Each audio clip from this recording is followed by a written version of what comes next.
Hello, welcome to Amateur Airsoft Gen. Been about 4 months ago last upload. Today is something we've meant to have for a while. It's another M16, but this time it is a G&G armoured M16A3.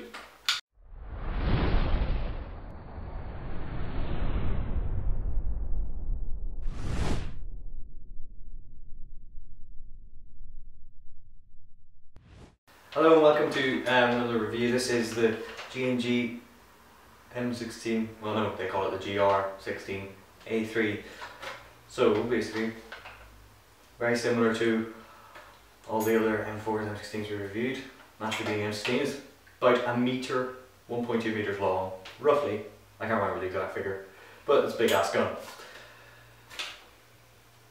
And an A3 variant means this has a removable carry handle up here with a RIS rail underneath it, so you can mount your own aim point or ACOG replica or whatever you want under there.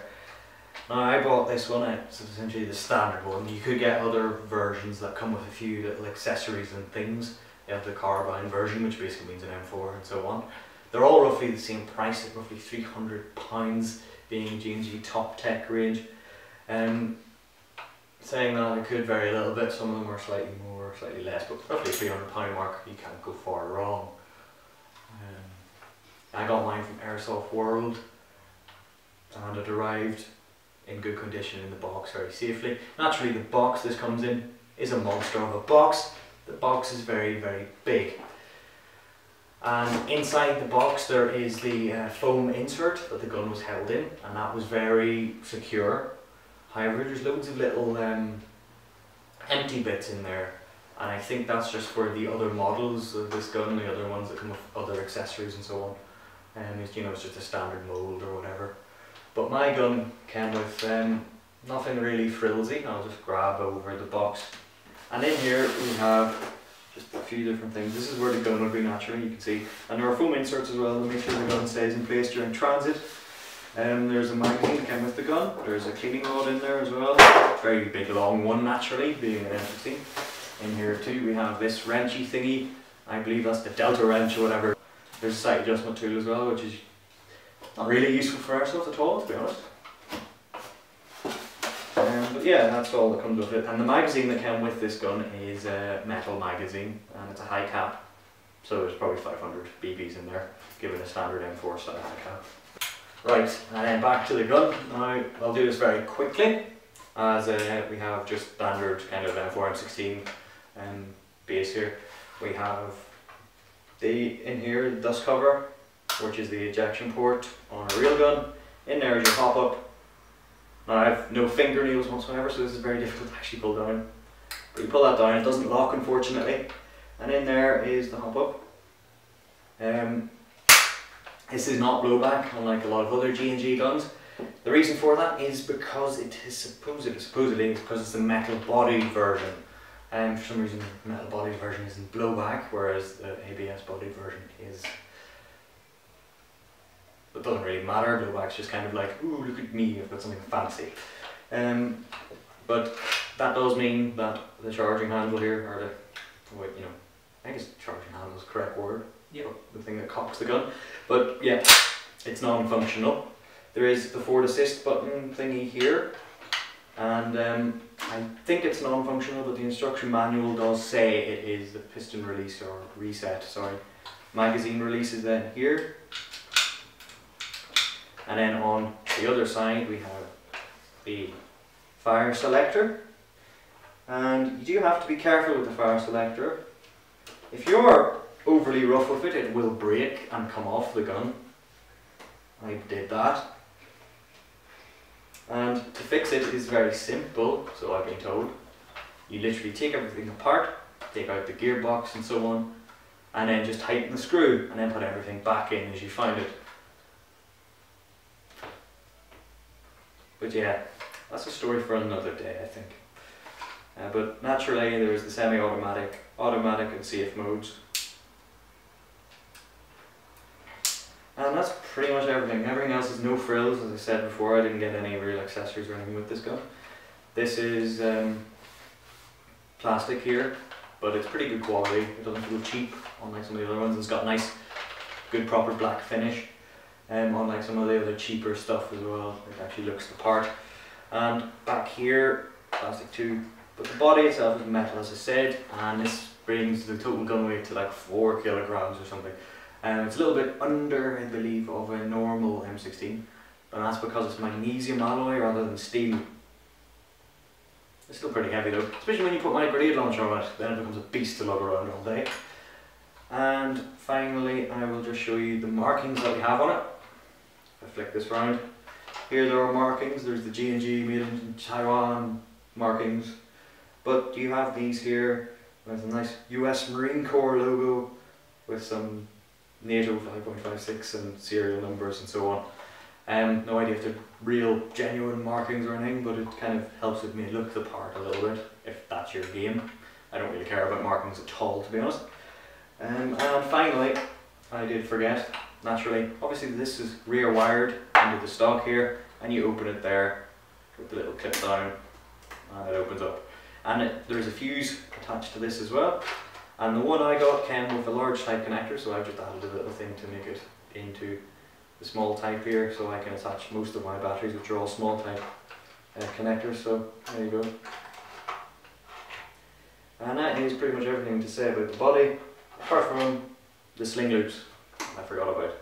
They come pre-attached. There's one here at the back that doesn't move, it's plastic, and a metal one up here.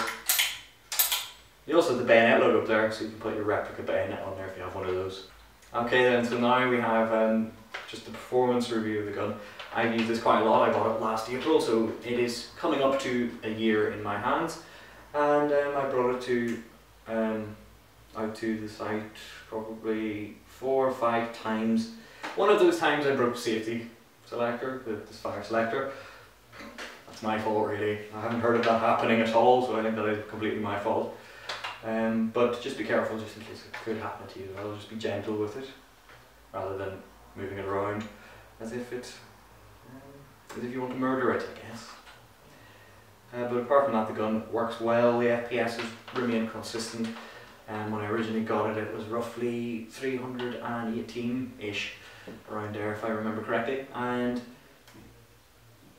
yeah, then after I got it fixed, it also got a tune-up. So I had to get it downgraded again, and it's remained consistent again since that. So yeah, it's good, just really long. So if you're going around a corner, it's like, oh, I can't fit around this corner with this big long beast of a thing. That's really the only downside to it. It's just big, but it depends what you want. It's pretty accurate as well, because it's bigger, longer, and so on. I'm going to hand this over to Jamie in just a second, get his impressions on it.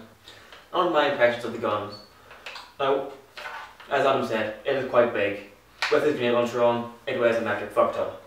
But that's also important with strength. The length, accuracy is definitely quite a strong one of it. He keeps it semi-automatically all day, and I'm not saying he's a good shot, but he rarely misses. So, accuracy, one of the strengths, definitely. Trigger response, not amazing, but definitely excellent, seeing how we have it on a standard battery, not a LiPo. Big stock, but a fuck off battery in there, it'll do you all day, maybe 2, who knows. Excellent. Getting the markings out that I pointed out, it's got the standard G&G stuff on the mag well, on that side, and by the fire sector there, but it's got replica NATO and USMC ones on this side, which is a nice touch, and it doesn't give her 2 marks at all. I like them. I'm not going to buy them because of it, but it's nice when they have it. Because it's an AR platform, modularity is also a big strength. You can change the handguard, change the stocks, change the upper body, lower body very easily. So you can make this in anything you want. Definitely strength. DMR, turn it into a carbine, you turn it into a PDW if you want.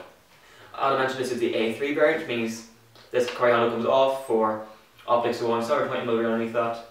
Okay, there's no reels on this as standard, but because it's an AR platform, you can buy a handguard with reels on it, simple as. Changing you want on this is a breeze. Its faithfulness to original is, as far as I can tell, very strong, even including the little chip out of the flash hider in the bird cage. Very, very faithful to the original, apart from the big G&G, I'm pretty sure that wasn't in the real one.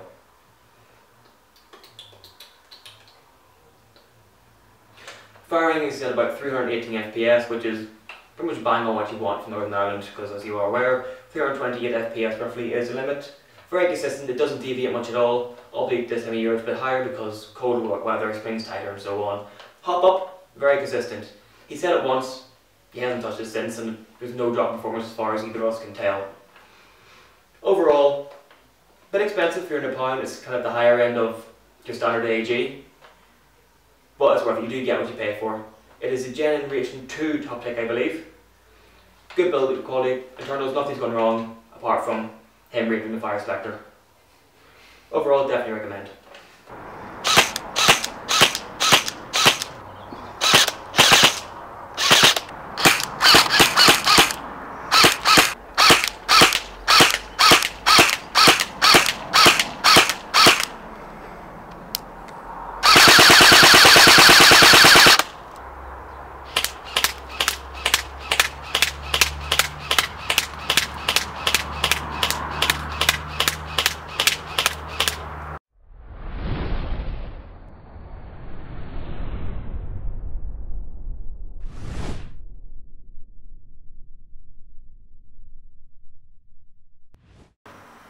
Your great people.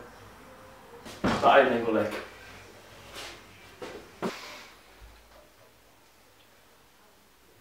Further? Should I mention the hair or just carry on? Just fucking carry on, it doesn't matter. It matters to me.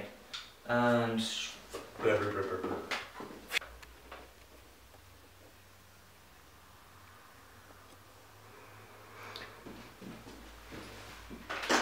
wait, so I can just start whenever I want?